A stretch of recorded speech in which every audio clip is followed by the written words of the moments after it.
Praise the lord. ప్రభువైన యేసు క్రీస్తు నామములో మీ అందరికీ ఉదయకాలపు శుభాలు తెలియజేయుచున్నాను.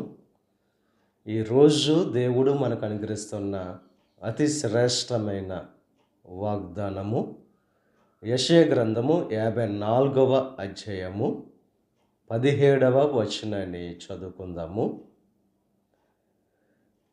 నీకు విరోధముగా రూపింపబడిన ఏ ఆయుధమును వర్ధిల్లదు. అతి శ్రేష్టమైన అద్భుతమైన వాగ్దానం ఈరోజు దేవుడు మన యొక్క జీవితాల్లో అనుగ్రహిస్తున్నారు. మీకు విరోధముగా రూపింపబడిన ఏ ఆయుధము కూడా వర్ధిల్లదు.